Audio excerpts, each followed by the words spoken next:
La historia sin fin es presentado por Carlos Herrera, la fuerza del acero en las mejores manos. Vaya por lápiz y cuaderno, porque aquí comienza la clase magistral del que más sabe. El profesor Cristóbal García Huidobro nos cuenta lo que realmente pasó en La historia sin fin. Solo aquí, en la Metro.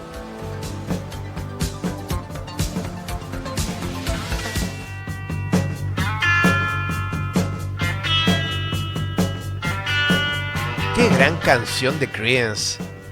Que suene más fuerte, Max.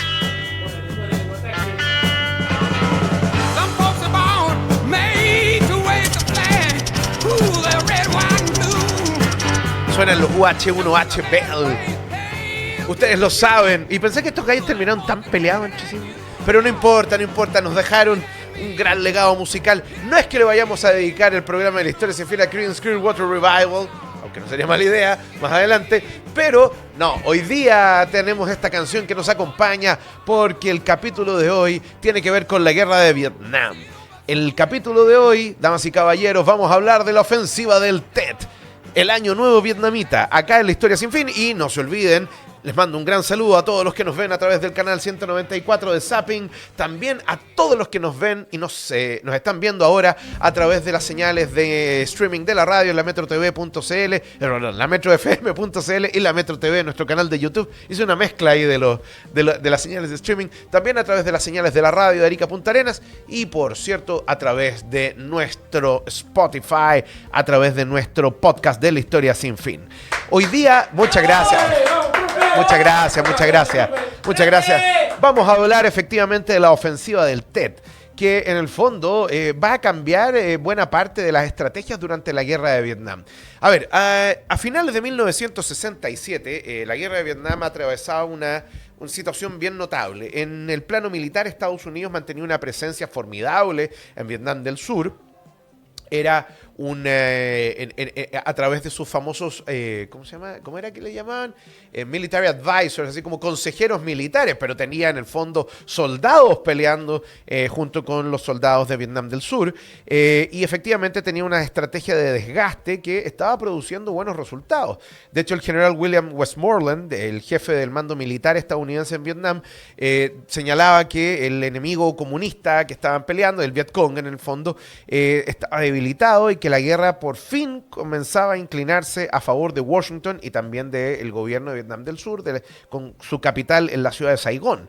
De hecho, la administración de Lyndon Johnson, ¿no? Reforzaba este mensaje ante la opinión pública porque en el fondo Johnson no quería pasar a la historia como el primer presidente de los Estados Unidos en perder una guerra. Y sin embargo, detrás de esta retórica optimista, y para qué vamos a andar con cosas también propagandísticas, había una realidad mucho más compleja. Las bajas estadounidenses aumentaban en forma exponencial, la guerra consumía enormes cantidades de recursos de los Estados Unidos y del gobierno survietnamita. La sociedad norteamericana cada vez se mostraba más cansada y también cada vez más reacia a continuar en el apoyo a Vietnam del Sur en esta guerra. Y por cierto, también las fuerzas norvietnamitas y el Vietcong mostraban una capacidad de resistencia que contradecía los diagnósticos oficiales de Westmoreland y también del presidente Johnson. Se hablaba de una llamada brecha de credibilidad entre lo que el gobierno decía y también lo que muchos ciudadanos percibían, y que, por lo demás, esa brecha comenzaba a ampliarse cada vez más. Y además a esto hay que sumarle que la conscripción forzada en los Estados Unidos con estas loterías, ¿no? Con el número de seguro social, se habían convertido en una cuestión que francamente la sociedad norteamericana primero no estaba acostumbrada y tampoco deseaba. En Vietnam el gobierno de Nguyen Van Thieu había logrado cierta estabilización política después de bastante inestabilidad, especialmente a inicios de la década de los 60 durante el régimen del presidente Diem. Pero efectivamente las disputas militares, las crisis institucionales, ¿no? Parecía que habían llegado a un punto muerto, ¿no? Y que por fin había cierto grado de estabilidad en Vietnam del Sur. Pero en Vietnam del Norte, ¿no es cierto?, desde Hanoi, su capital, esta estabilidad era interpretada como superficial. el gobierno norvietnamita consideraba que su par en el sur seguía siendo frágil y además absoluta y completamente dependiente de los Estados Unidos. Y por lo tanto, pensaban los militares norvietnamitas, si un ataque conjunto del ejército de Vietnam del Norte con el Vietcong, que en el fondo no es el ejército de Vietnam del Norte, es un grupo subversivo y revolucionario en Vietnam del Sur, es el Ejército Popular de Liberación de Vietnam, ¿ya? Si se podía hacer una ofensiva coordinada, en una de esas se podría romper el equilibrio y provocar una crisis política y militar de tal magnitud que el ejército de Vietnam del Sur se cayera a pedazos y que los norteamericanos decidieran abandonar su esfuerzo militar en Vietnam. Por eso, la ofensiva del Tet se llama así por el Año Nuevo Vietnamita. El Año Nuevo Vietnamita se le denomina Tet, ¿ya? No fue una improvisación, sino que fue el resultado de una planificación bastante notable al interior del liderazgo norvietnamita, y de hecho había un debate importante entre fuerzas, ¿no es cierto?, en Hanoi, entre los que estaban los que algunos sectores defendían una guerra prolongada, ¿no es cierto?, basada en el desgaste progresivo, y en el fondo la clásica de una guerra de guerrillas, ¿no?, donde un ejército profesional y formal se enfrenta a grupos, ¿no es cierto?, de guerrilleros que a la larga terminan por horadar las bases precisamente de la resistencia del ejército formal. Otros, encabezados por dirigentes más militantes y que tenían una visión estratégica y militar mucho más aguda, impulsaban una acción decisiva que permitiera superar el estancamiento militar que existía hasta ese momento. Y por lo tanto, si se lograban alterar la correlación de fuerzas, bueno, esto iba a poder en el fondo darle una victoria a Vietnam del Norte. Ahora, la idea central de la ofensiva del Tet era lanzar ataques simultáneos contra ciudades, bases militares, centros administrativos y también contra símbolos del poder survietnamita, de la República de Vietnam del Sur. Como les decía, la operación tenía que coincidir con el Tet, ¿no es cierto?, este año nuevo vietnamita, que es el año lunar, ¿ya?, y que es una de las festividades más importantes del país. Se suponía tradicionalmente que durante el Tet la actividad militar disminuía y muchos soldados survietnamitas y norvietnamitas se encontraban con permiso para celebrar el Año Nuevo. Así que si efectivamente Vietnam del Norte y el Vietcong decidían atacar en esos momentos, bueno, podría ser espectacular para estas fuerzas porque en el fondo iban a pillar desprevenidos al Vietnam del Sur y a los norteamericanos. Ahora, la apuesta era totalmente arriesgada porque suponía que el Vietcong conservaba suficiente fuerza para una movilización hacia las ciudades y bases norteamericanas y actuar en forma coordinada con el ejército de Vietnam del Norte, ¿ya? Ambición, indudablemente, era lo que movía a este plan, pero también, como les decía, era una apuesta similar a tirarse a una piscina sin saber si hay agua y en medio de la noche sin ningún tipo de iluminación. En el fondo no sabemos con lo que nos vamos a encontrar, ¿ya? En los meses previos a la ofensiva del Tet, las fuerzas comunistas intensificaron sus operaciones, especialmente en regiones fronterizas, ya sea en la frontera común que tiene Vietnam del Sur con Laos y Camboya, pero también entre Vietnam del Norte y Vietnam del Sur, el famoso paralelo 17. Y de hecho, esto va a atraer la atención de los mandos estadounidenses y donde, por ejemplo, el general Westmoreland va a decir, bueno, aquí probablemente estamos enfrentando rutas de infiltración norvietnamita y que ahí es donde hay que poner el acento y quizá hay que estar pendiente de cualquier ataque que venga de por ahí. De hecho, vino una comparación inevitable por parte del gobierno norteamericano con lo que le pasó a los franceses en 1954, en la famosa batalla de Bien Dien Phu, donde las fuerzas vietnamitas habían derrotado al ejército de la Cuarta República Francesa en un cerco prolongado que terminó precipitando el fin del dominio colonial francés, ¿ya? Westmoreland temía que el gobierno de Vietnam del Norte intentara repetir esa victoria simbólica y real en realidad, contra Estados Unidos. Por ello, concentró importantes recursos en torno a ciertas partes de la frontera y de la zona desmilitarizada entre Vietnam del Norte y Vietnam del Sur, especialmente en torno a una base que tenían los norteamericanos que se llamaba He San, y convencido de hecho que el enemigo, ¿no?, quería una batalla convencional y decisiva en esa región. En el fondo todo era un ardid, era una trampa para que cayeran los norteamericanos. ¿Ya? El estallido de la ofensiva fue entre el 30 de enero y el 31 de enero de 1968. La ofensiva comenzó de manera parcial durante la madrugada del 30 de enero en varias zonas de Vietnam del Sur. Y de hecho, el tema es que esto fue un error, porque la operación debió haber partido al unísono y en forma total el día 31. Entonces, ¿qué ocurrió esto? Bueno, fundamentalmente que esta anticipación de las operaciones, que fue un error de comunicación entre el ejército norvietnamita y el Vietcong, llevó a que las fuerzas aliadas no adoptaran medidas defensivas. Me estoy refiriendo a los survietnamitas y a los norteamericanos. El golpe principal, eso sí, vino en la madrugada del 31, cuando decenas de miles de combatientes del ejército de Vietnam del Norte y del Vietcong atacaron simultáneamente más de 100 localidades en Vietnam del Sur. Ahora, la magnitud de la operación fue extraordinaria. Sin embargo, el patrón de ataques, ¿no es cierto?, como se veía en distintos lugares, porque aquí vamos a hablar de ciudades como incluso la capital, o sea, Saigón, Hue, que era la antigua capital imperial vietnamita, Da Nang, Nha Trang y otras tantas ciudades, efectivamente fueron todas atacadas al unísono, pero los norteamericanos y los survietnamitas se dieron cuenta que el patrón era siempre el mismo. Eran bombardeos iniciales con morteros, con cohetes, seguidos por asaltos terrestres de unidades del Vietcong y con fuerzas regulares norvietnamitas. Y eso significaba que en muchos casos los combatientes contaban con guías de la zona, es decir, colaboracionistas de Vietnam del Sur que ayudaban a los norvietnamitas y a la gente del Vietcong y que les permitió, avanzar rápidamente. El objetivo de estas ofensivas era ocupar, como les decía, edificios clave, estaciones de radio, cortar carreteras, bases, cuarteles, etc. Y si bien la sorpresa fue considerable, la coordinación no siempre funcionó. Primero con este ataque parcial el 30 de enero que no estaba predicho, no estaba pronosticado.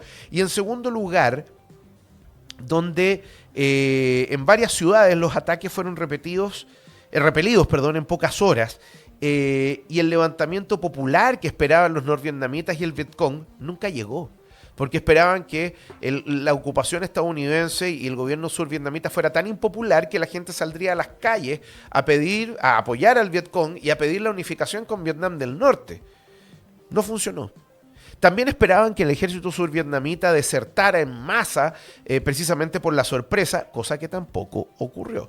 Lo que sí ocurrió fue que tanto para las fuerzas norteamericanas como para las fuerzas survietnamitas hubo un impacto psicológico importante. El enemigo, que supuestamente estaba debilitado y que por fin parecía que se estaba equilibrando la balanza a favor de las tropas aliadas en el sur de Vietnam, no era verdad. Y efectivamente el Vietcong seguía vivito y coleando, como usualmente se dice, pero también con el apoyo de Vietnam del Norte, ¿ya? Ahora, quizá lo que más le dolió al gobierno de Vietnam del Sur fue el ataque a Saigón. De hecho, la capital de Vietnam del Sur.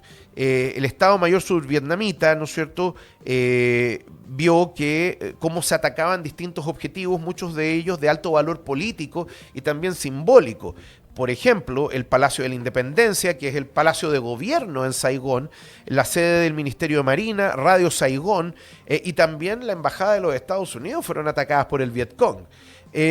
Ahora, el ataque a la embajada norteamericana tuvo una repercusión mundial porque, si bien no era un objetivo militar relevante, un pequeño comando norvietnamita logró ingresar al recinto exterior y, si bien no tomó el edificio principal, tuvo un tiroteo con los soldados que estaban ahí y también esto significó que Estados Unidos no era el titán fuerte, inexpugnable que parecía ser en Vietnam del Sur, y un comando llegó y entró a la embajada norteamericana, ¿ya?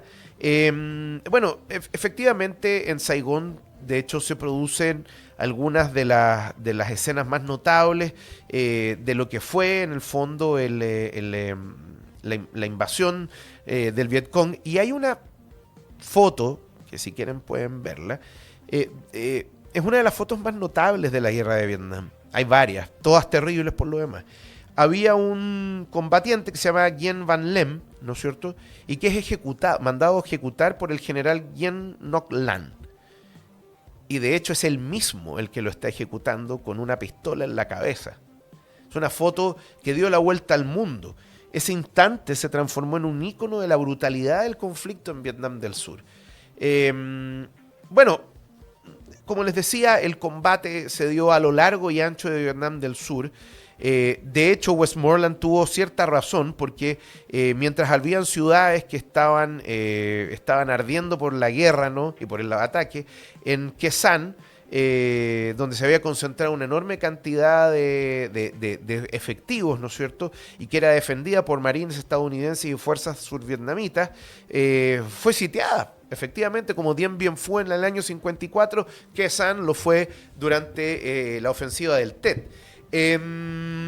Y en el fondo, hacia abril de 1968, los norteamericanos y los survietnamitas lograron no solamente superar el sitio que le habían puesto los del Vietcong y de Vietnam del Norte, sino que lograron romper el cerco y poner en las tropas norvietnamitas y del Vietcong en retirada. No se convirtió en el Dien Bien Phu estadounidense, pero como ya les dije, el problema mayúsculo era que parecía que ese equilibrio que se estaba dando a favor de los norteamericanos no era verdadero. ¿Cuál fue el resultado final de la ofensiva del Tet? Bueno, efectivamente, miles de muertos, la infraestructura de Vietnam del Sur parcialmente dañada, pero lo más importante fue la moral norteamericana y de los vietnamistas del sur que pensaron que por fin estaban ganando la guerra y no era así. En el fondo, la ofensiva del Tet fue una derrota para Vietnam del Norte y el Vietcong porque se tuvieron que retirar y no lograron los objetivos que pensaban iban a ser fáciles de obtener. Un golpe durísimo contra el ejército survietnamita, su desbandada y la deserción de sus soldados, un alzamiento popular y finalmente la salida de los norteamericanos de Vietnam del Sur. Nada de eso ocurrió. Nada. Las fuerzas subvietnamitas, pese a los errores iniciales y a la sorpresa, no colapsaron, lograron defender su territorio. Muchos combatieron con enorme eficacia y recuperaron el control de ciudades. Estados Unidos, por su parte, empleó su superioridad logística, aérea y terrestre para contener y revertir los ataques. Así que, en el fondo, la ofensiva del Tet fue un fracaso desde el punto de vista militar. Sin embargo, esto provocó un punto de no retorno en torno al gobierno de los Estados Unidos y la opinión pública en Estados Unidos. Porque durante años el gobierno de Lyndon Johnson le había prometido a la población estadounidense que un esfuerzo más, un mes más, 2 meses más y la guerra se iba a ganar. Y los norteamericanos estaban desde 1964 metidos en Vietnam. Incluso antes, con Kennedy ya estaban en Vietnam. Y la guerra no terminaba. Los soldados seguían saliendo, la juventud de Estados Unidos iba a morir en una selva en el lejano oriente, en el sudeste asiático. Y la promesa que había hecho Westmoreland, el general Westmoreland y el presidente Johnson, de que por fin se estaba ganando la guerra, terminó demostrándose falsa. Porque los norvietnamitas y el Vietcong pudieron hacer una ofensiva que, si bien no obtuvieron los objetivos que quisieron, mostraron el poder de fuego y la capacidad de coordinación que podían tener y que la guerra, por lo menos en Vietnam del Sur, estaba lejos, lejísimos de terminar. Bueno, hemos llegado al final de nuestro programa. Este fue dedicado a la ofensiva del Tet y nos vamos, pero no sin antes hablar de nuestros amigos de Carlos Herrera que hacen posible este programa, porque ustedes lo saben, hablar de acero en Chile es siempre hablar de Carlos Herrera. Por más de 75 años han estado presentes en las grandes obras que levantan a nuestro país, entregándonos soluciones sólidas, seguras y confiables, tanto a la industria, a la construcción, la salmonicultura y también a cada hogar que busca calidad y protección. Su nombre es sinónimo de calidad, de experiencia y compromiso inquebrantable con todos y cada uno de sus clientes. Descubran su trayectoria, descubran su historia en www.carlosherrera.cl, porque Carlos Herrera es la historia del acero en Chile. Y por último, ahora que están acá viendo o escuchando el programa, no se olviden que toda la programación de la Metro queda alojada en nuestro canal de YouTube, La Metro TV. Lo ven cuando quieran, lo pausan, lo retroceden, lo adelantan, no hay horarios, es La Metro a la medida de todos y cada uno de ustedes. Búsquenos como La Metro TV y suscríbanse a nuestro canal de YouTube. Ustedes lo saben, ¿quién se lo va a agradecer? Nuestro gerente de comunicaciones, don Francisco Trejo. Ya, y nos vamos. Que les vaya muy bien, cuídense mucho y nos vemos en un próximo capítulo de La Historia Sin Fin. Soy el profesor Cristóbal García Huidobro. Les mando un gran abrazo. Adiós. Este capítulo de La Historia Sin Fin ya es historia. Súmate a la clase del profesor Cristóbal García Huidobro de lunes a viernes en La Historia Sin Fin. Solo aquí, en la Metro. La Historia Sin Fin fue presentado por Carlos Herrera, la fuerza del acero en las mejores manos. Las opiniones vertidas en este programa son de exclusiva responsabilidad de quienes las emiten y no representan necesariamente el pensamiento de la Metro.